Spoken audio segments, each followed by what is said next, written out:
Luzon, Visayas, Mindanao at buong mundo. Ngayon ay Lunes, November 18, 2024. Ako si Barbie Mulak at ito ang Balitang A to Z.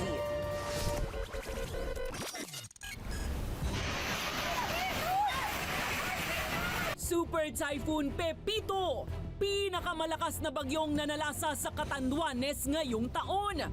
Nag-iwan din ng pinsala sa Aurora. Presyo ng mga gulay, isda at bigas muling tumaas dahil sa magkakasunod na mga bagyo. Maliit na bawas presyo sa produktong petrolyo magsisimula na sa Martes. Mary Grace Piatos, totoong tao ba? Mga kongresista, pinahahanap na ang babaeng nasa resibo ng confidential funds ng Office of the Vice President. Ayaw ko nang mangarap, ayaw ko nang tumingin, ayaw ko nang malalamin, nasasaktan ang damdamin. Lead vocalist ng bandang Aegis na si Mercy Sunot na nagpasikat sa mga kantang Luha at Basang-basa sa Ulan. Pumanaw na. At sa showbiz, Chelsea Manalo proud sa pagkapanalo bilang first ever Miss Universe Asia. Miss Denmark kinoronahang Miss Universe 2024.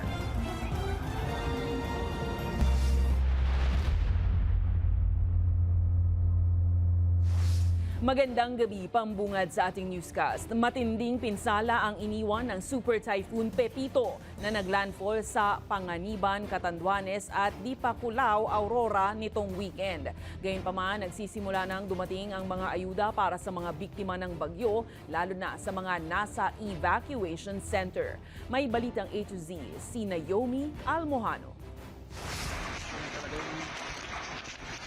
Yun na talaga yung kanya. Hindi pinatulog ng malakas na hangin at ulan ang mga residente ng Catanduanes at Aurora dahil sa lakas ng hagupit ng Super Typhoon Pepito.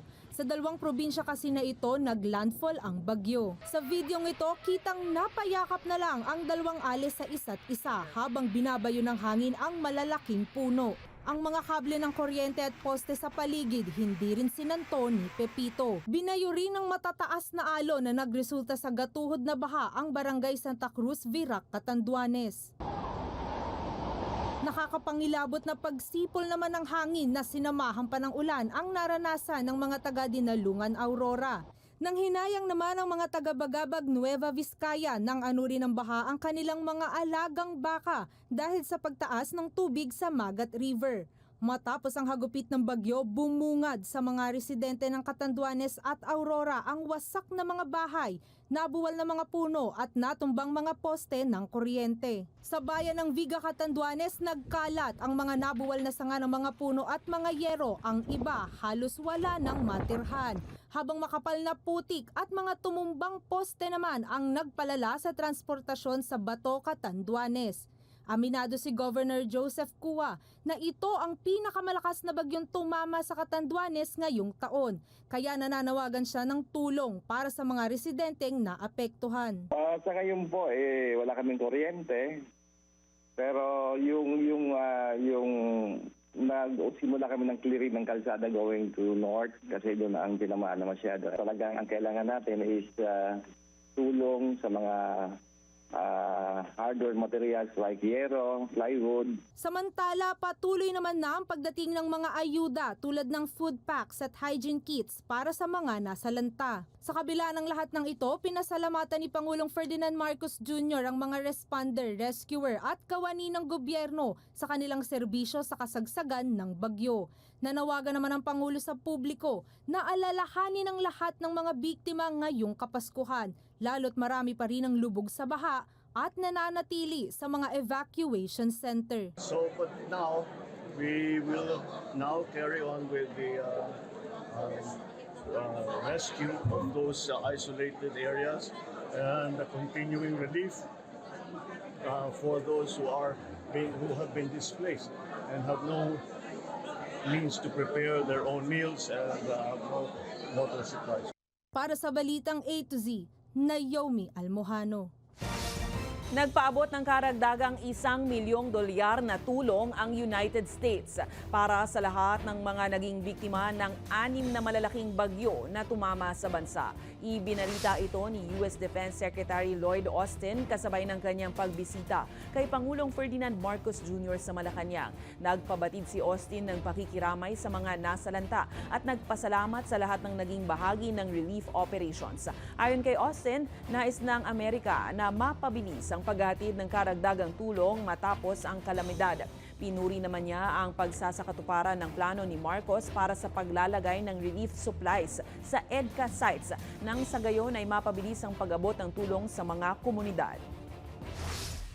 Would enable us to serve the Filipino people much faster and much more efficiently, and that your vision has come true, and so we're glad to play a part in that.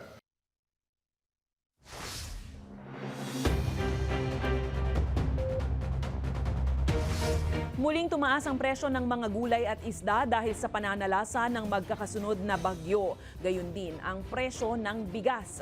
Ayon sa Department of Agriculture, posibleng bumaba ang volume ng maaning palay. Ang balitang A to Z ni Ace Cruz. Lingguhan kumamalengke si Maricel ng mga sangkap na lulutuin kada araw para mapagkasyang budget. Pero nabigla siya sa muling pagtaas ng presyo ng bilihin, katulad ng gulay na tumaas na hanggang 40 pesos kada kilo, kaya't kailangan niya maging wais sa pamimili. Halimbawa, kung sa 1 kilo, 3/4 lang lulutuin ko. Medyo adjustment lang siya ng ano. Kailangan din. Oo. Kasi tumataas, di naman nadadagdagan yung budget ba. Paliwanag ng mga tindera ng gulay, dala ito ng sunod-sunod na pananalasa ng bagyo. Ang talong mula 160 pesos kada kilo noon, 190 pesos na ngayon. Ang carrots naman na dating 160, 180 pesos na kada kilo. Pero may bumaba ang presyo ng 20 pesos gaya sa pechay bagyo at repolyo na 100 pesos na lang kada kilo. Noon na lang sinabi ng Department of Agriculture o DA na malimit kapag tumatamang bagyo, sumisirit ng hanggang 15% ang presyo sa gulay. Posibleng tumaas pa yan dahil nga nahihirapan tayo dun sa recovery ng mga gulay natin. Yung mga taniman ay sira rin yung naapekto na. Tumaas din ang presyo ng isda na hanggang 40 pesos kada kilo, gaya ng galunggong, tilapia at bangus. Tumaas din ang 3 piso ang kilo ng bigas, dahilan para umangat sa 45 pesos kada kilo ang pinakamababang presyo ng bigas sa ilang pamilihan. Basta ang sabi ng supplier namin, tumataas ang palay. Sa Intercity, tumataas daw ang palay. Siguro wala mabili na local na palay. Pero ang ano ko nga, marami namang imported, siguro hindi rin siguro masyadong. Kasi ang imported naman, hindi naman tumataas masyado eh. Dahil sa magkakasunod na pananalasa ng bagyo, inaasahan na ang pagbaba ng palay production sa bansa sa 19.4 million metric tons ngayong taon mula sa higit 20 million metric tons noong 2023. Gayunman, tiniyak ng DA na hindi ito makakapekto sa paggalaw ng presyo sa pamilihan. Yung presyo naman ay dahil nga yung tariff naman ay binaba at patuloy yung pagbaba ng presyo sa international market. So yun yung magandang nangyari on the import side. Samantala, para makabawas sa pasanin ng mga consumer, pinaplano na ng DA na gawing accessible ang Kadiwa Center sa mga lugar na napuruhan ng bagyo. Para sa Balitang A to Z, Ace Cruz. Good news naman mga ka-A to Z, magkakaroon ng bawas presyo sa produktong petrolyo ngayong linggo. Batay sa inilabas na abiso ng mga kumpanya ng langis, nasa 75 centavos ang tapya sa kada litro ng diesel, 85 centavos ang bawas sa kada litro ng gasolina, habang halos piso naman o 90 centavos ang tapyas sa kada litro ng kerosene. Ayon sa Department of Energy, bunsod ito ng mababang oil demand forecast ng OPEC at binawasang crude price forecast ng U.S. Energy Information Administration. Epektibo ang oil price rollback o bawas presyo simula ngayong Martes. Sa iba pang balita, nag-ambaga ng ilang kongresista para makabuo ng 1 milyong pisong pabuya para mahanap ang isang Mary Grace Piatos, ang sinasabing nakatanggap umano ng pinakamalaking porsyento ng confidential funds ng OVP. May buwelta rin ng mga mambabatas sa hirit na taasan ng proposed budget ni VP Sara sa harap ng mga katanungan pa rin kung paano ginasta ng kanyang opisina ang mga nagdaang pondo. Kasi ang sinasabi ng Office of the Vice President, totoo, si Mary Grace Piatos. Sino nga ba si Mary Grace Piatos? Ito ang nais malaman ng House Blue Ribbon Committee. Dahilan kung bakit nag-aalok na ang Kamara ng 1 milyong pisong pabuya para sa impormasyon ukol sa taong iniuugnay sa confidential funds ng Office of the Vice President. Siyempre, yung pinakasikat si Mary Grace Piatos na patuloy po nating hinahanap para mapaliwanag po yung mga acknowledgement receipts. Sinasabi ni VP Sara na peke daw yung mga acknowledgement receipt. Sinabi nga ng Commission on Audit na ito yung mga ipinasa na acknowledgement receipt ng Office of the Vice President. So paano mo sasabihin na ito ay mga peke? Base sa November 5 hearing ng komite, si Mary Grace Piatos ang umano'y nakakuha ng pinakamalaking porsyento ng confidential funds ng OVP noong December 2022. Pero para sa mga kongresista, mahirap paniwalaan ang naturang pangalan na tila kombinasyon ng kilalang restaurant na Mary Grace at sikat na brand ng chichirya na Piatos. Sa harap nito, agad ibinasura ng ilang kongresista ang hirit ni Senator Sherwin Gatchalian na dagdagan ang 733 million pesos na panukalang pondo ng opisina ni Vice President Sara Duterte. Ayon kay Gatchalian, ito'y para matustusan ang public assistance programs ng OVP. Pero para sa mga mambabatas, dapat linawin muna ng ikalawang Pangulo kung saan talaga napupunta ang pondo. Nakita naman natin ngayon yung pag-iwas ng opisina ng Office of the Vice President, ni Vice President Sara, sa accountability and transparency. So paano pa natin sila pagkakatiwalaan? Samantala, muling binalaan ng House Committee on Good Government ang Chief of Staff ni VP Sara na posible siyang ipaaresto kung patuloy na hindi sisipot sa pagdinig. Base sa impormasyon ng Kongreso, balikbansa na si Attorney Zuleika Lopez matapos ang family emergency trip sa Amerika, kung kaya't umaasa ang Kamara na sisipot na siya sa hearing sa Miyerkules. Pinag-aaralan ng Department of Justice Task Force ang pagsasampa ng kaso kay dating Pangulong Rodrigo Duterte para sa paglabag sa Republic Act No. 9851 o International Humanitarian Law, kaugnayan ng War on Drugs ng kanyang administrasyon. Ayon kay Justice Secretary Jesus Crispin Remulla, tinitingnan na ang mga posibleng kaso laban sa mga nasa likod ng umano'y extrajudicial killings. Hindi rin daw magkasalungat ang posibleng kaso ng Pilipinas at ng International Criminal Court kontra kay Duterte kahit na hindi na miyembro ang bansa ng ICC. Pinag-aaralan din ng task force ang iba pang batas na posibleng nilabag kaugnay ng war on drugs. Lahat ng pwedeng sakupin. Siyempre, you're talking about several laws that come into play. And you have the Revised Penal Code and other special laws. And you have the Republic Act 9851. Tinawag ng Malacanang na isang hallucination ang mga bintang ni dating Pangulong Rodrigo Duterte na kasabwat umano ng palasyo si dating Senator Antonio Trillanes sa mga pagbatikos sa kanya. Ayon kay Executive Secretary Lucas Bersamin, hindi na dapat patulan ang ganitong akusasyon. Matatandaang nag-ugat ang hinala ni Duterte na isang umanong attack dog ng palasyo si Trillanes dahil hindi umano gagalaw ito kung walang nasa likod ng dating senador. Alam mo, mahirap pumatol na sa ganyan. Hallucination na yan. Ano po, sir? Hallucination.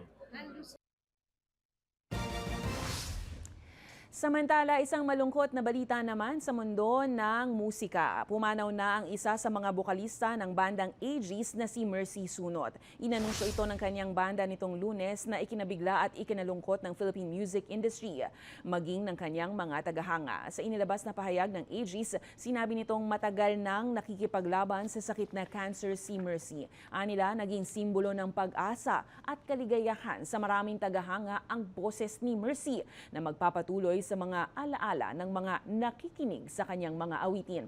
Nasa California si Mercy noong mga huling linggo ng kanyang buhay para magpagamot sa stage 4 breast cancer at lung cancer. Sa kanyang huling TikTok video, ibinahagi niyang sumailalim siya sa operasyon sa baga.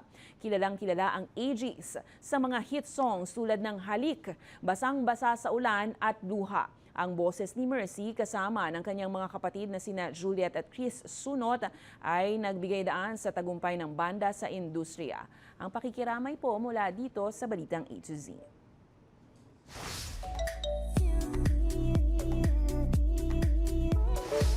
Emosyonal naman ang isa sa mga miyembro ng dating K-pop girl group na 2NE1 na si Dara o mas kilala bilang pambansang krung-krung Sandara Park. Dahil yan sa kanilang historic comeback concert sa SM Mall of Asia nitong weekend. Ayon kay Dara, espesyal at hindi niya makakalimutan ito, lalo't tila naging birthday celebration pa niya. Dahil ito ang kanilang unang pagtatanghal sa Maynila matapos ang isang dekadang pagpapahinga sa music industry. Sinalubong na may init na pagtanggap ang girl group mula sa kanilang Filipino fans. Nakisabay ang mga tinaguriang Blackjacks sa mga 2NE1 hit songs gaya ng Fire, Clap Your Hands at Can't Nobody. Sa ikalawang araw naman ng konserto, nag-perform si Bom sa opening song, ngunit kinailangan niyang umalis ng maaga dahil anya hindi maganda ang kanyang pakiramdam. Gayunpaman, ipinadama pa rin ng Pinoy fans ang pagmamahal at respeto sa kanya. Pagkatapos ng successful Manila concert, magtutuloy ang 2NE1 sa Jakarta at iba pang bansa tulad ng Hong Kong, Japan, Singapore, Macau, Malaysia, Taiwan at Vietnam para sa kanilang Welcome Back Concert Tour. Congrats at welcome back 2NE1! Susunod 11 tauhan ng PNP sa Sinibak dahil sa pagmumoonlighting sa trabaho.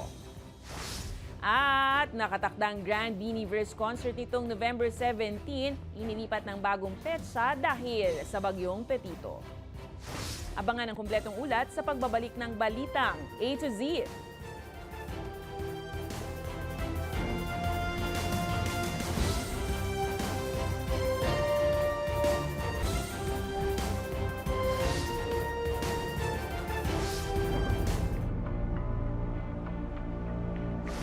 Tanggal sa serbisyo ang 11 tauhan ng PNP Special Action Force na sangkot umano sa moonlighting o pagraraket habang naka-official duty. Ilan sa mga sinibak ay napatunayang kinontrata ng isang Chinese national na sangkot naman sa Pogo para maging espesyal na police escort. Ang Balitang A to Z ni Kim Salinas. Ay pinirmahan na po ng ating Chief PNP yung decision na dinidismiss po niya sa service ito pong 11 po na sub-personnel whereas isa po ang suspended for 31 days. Sinibak na sa serbisyo ang 11 pulis na sangkot sa moonlighting o pagraket habang naka-official duty. Nag-ugat ito sa Rambulan noong Mayo 18 sa isang subdivision sa Ayala, Alabang, Muntinlupa kung saan sangkot ang ilang staff member na kinontrata ng isang Chinese national na sangkot sa Philippine Offshore Gaming Operations para magsilbing security escorts. At pagkatapos po ng ilang buwan po na pag-iimbestiga ay napatunayan po na guilty po itong 11 na PNP personnel. Kasama na po dyan yung dalawang nahuli po na nagmumoonlighting as security escort po ng isang Chinese national at dalawa niyang anak. Ayon sa SAF Director na si Police Major General Mark Pespes, pinalabas ng mga naturang SAF personnel na naka-duty sila pero yun pala ay nagmumoonlighting o rumaraket bilang special escort. Since pagdating ko naman dito at na-uncover yan, talagang nag-re-inventory tayo niyan sa mga tropa natin kung may mga naka-detail, unauthorized na naka-detail sa labas. Ganun. Ay hindi na talaga mauulit yan. Mensahe naman ni PNP Chief Romel Marbil, hindi kukonsintihin ang mga maanumalyang gawain sa kanilang hanay. This is a reaffirmation po ng desire po ng PNP to uphold the integrity po ng ating serbisyo sa ating mga kababayan na hindi natin ito tolerate ang sino man na mag-violate po ng rules and regulations po ng PNP. Dagdag pa ng PNP, walang sasantuhin sa mga tiwaling mga tauhan. Para sa Balitang A to Z, Kim Salinas. Sa gitna ng sunod-sunod na sakuna sa bansa, sinabi ng Pangulong Ferdinand Marcos Jr. na panalangin ang pinakamabisang sandata laban sa mga bagyo at mga pinsalang dulot nito. Ito ang kanyang pahayag kasabay ng ika-49 na Philippine National Prayer Breakfast sa Malacanang. Isa itong pagtitipon ng mga lider mula sa gobyerno, negosyo at relihiyosong sektor para humingi ng gabay mula sa Diyos at paigtingin ang pangako sa integridad sa pamumuno. Ayon sa Pangulo, Pangulo, pagkakataon ito para sa mga lider na magbuklod at magdasal, lalo na sa panahong naharap ang bansa sa pagkakawatak-watak sa paniniwala, politika at kultura.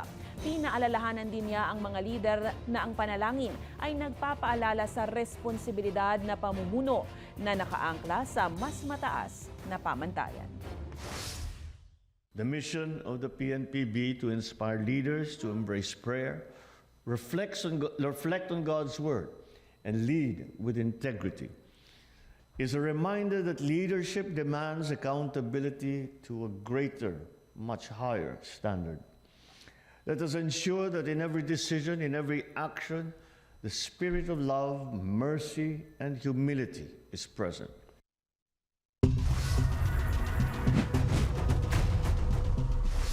Hindi pa nagsusumite ng counter-affidavit si dating presidential spokesperson Harry Roque sa panel ng Department of Justice na siyang humahawak sa kaso ng qualified human trafficking kaugnay ng iligal na operasyon ng Pogo sa Porac, Pampanga. Ayon kay DOJ Prosecutor Eugene Yusi, naabisuhan na si Roque patungkol sa mga reklamo laban sa kanya kaugnay ng Lucky South 99 Pogo. Matatandaang mariing itinanggi ni Roque na naging abogado siya ng Lucky South 99. Bagamat sinabi ni Roque na handa siyang makibahagi sa preliminary investigation ng DOJ, inigit naman ni Roque sa isang pahayag na balak pa rin niyang magsumite ng counter-affidavit. If he fails to appear or to participate in the preliminary investigation, the complaint will be resolved on the basis of the complaint and the evidence annexed to the complaint.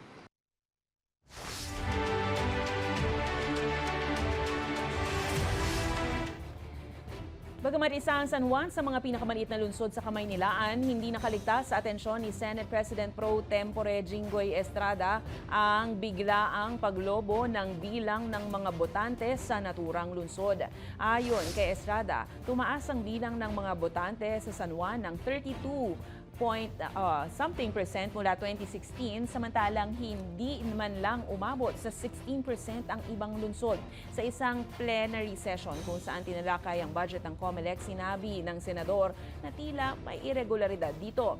Dahil dito, bubuo na ang COMELEC ng task force para imbestigahan ang paglobo ng nagparehistrong botante sa San Juan City, gayon din sa Makati City.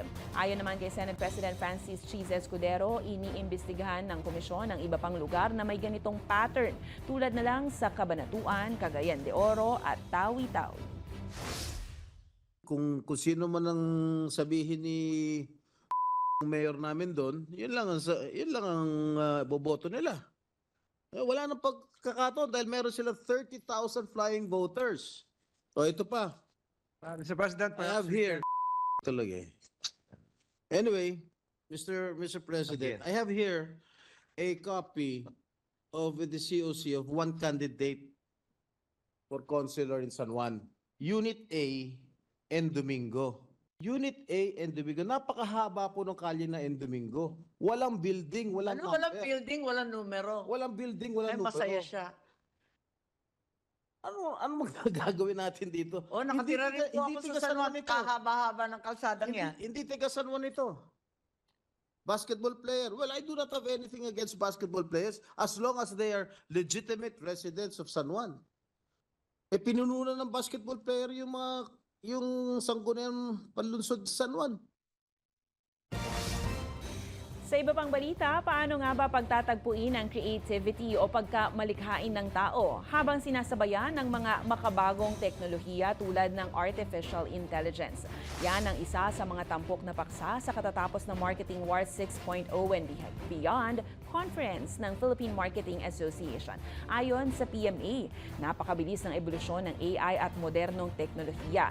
Kung kaya't kailangan mag-aral ang mga kumpanya kung paano magagamit ang teknolohiya para maiuuri ang paraan ng pagbebenta ng mga produkto batay sa nagbabagong pag-uugali ng mga mamimili. Aabot sa mahigit 1,700 na marketing professionals ang dumalo sa PMA conference nitong buwan, kung saan tinalakay rin ang paksa ng immersive marketing at kung paano mapagtatagumpayan ang digital fatigue o sobrang pagod ng diwa dahil sa pagkakababad sa internet at screen.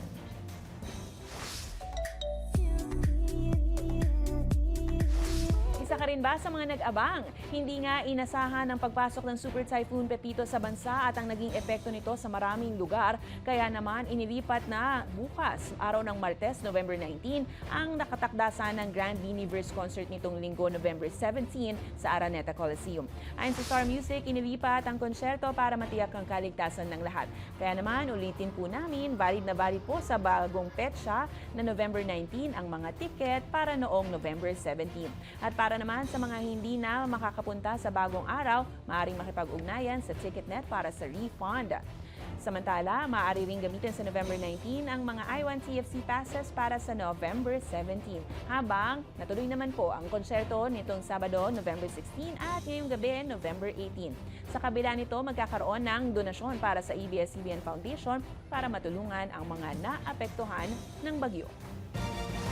Sa aming pagbabalik, pambato ng Denmark, itinanghal na bagong Miss Universe 2024. Pambato naman ng Pilipinas na si Chelsea Manalo, may bagong titulong nakamit.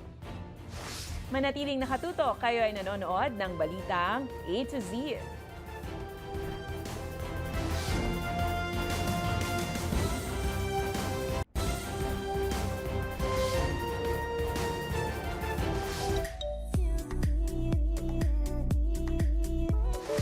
Sa katatapos ng Miss Universe 2024 na ginanap sa Mexico, ay itinanghal na ang pinakamagandang babae sa balat ng lupa.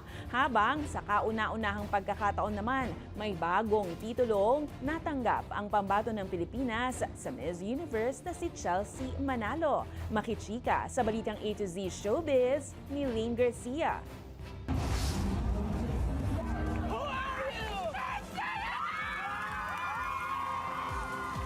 Lumarga na papuntang Miami ang bagong Miss Universe winner na si Victoria Tilvig ng Denmark para sa pagsisimula ng kanyang reign. Sabado sa Mexico City nang madaig ng 21-year-old professional dancer ang 124 na ibang kandidata. Kabilang ang mga pambato ng Nigeria at Mexico na nakakuha ng first and second runner-up spots. Historic win ito for Victoria dahil siya ang unang Miss U Queen mula sa naturang Scandinavian country. Siya rin ang unang kinoronahan ng bagong Light of Infinity Crown na gawa ng Pinoy luxury brand na Jewelmer. Samantala, gumawa rin ng kasaysayan ang unang Black Filipina na pambato ng Pilipinas na si Chelsea Manalo. Nagtampi sa walk hanggang sa top 30 si Manalo. At bagamat hindi nakausad sa top 12, itinanghal naman siyang kauna-unahang Miss Universe Asia sa unang taon na nagkaroon ng Continental Queens ang naturang pageant. Makakasama ni Chelsea si Victoria at iba pang Continental Queens sa mga aktibidad ng Miss Universe. Hello, maraming salamat. Para sa Balitang A to Z, Lane Garcia.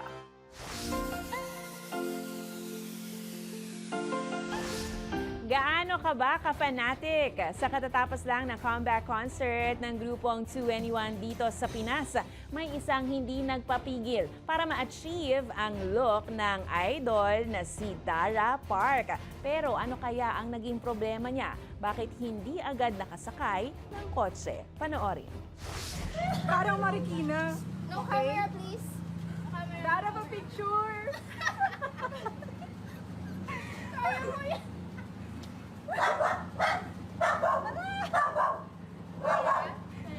Okay, Dara.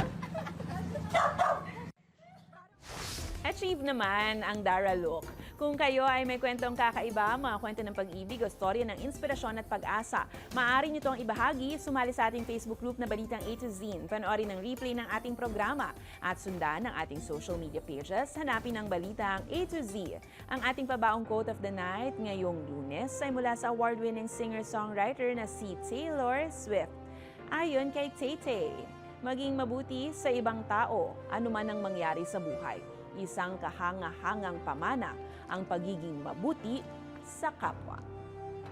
At yan ang mga balita at impormasyon, mga kwentong may dalang inspirasyon na tinutukan ng balitang A to Z.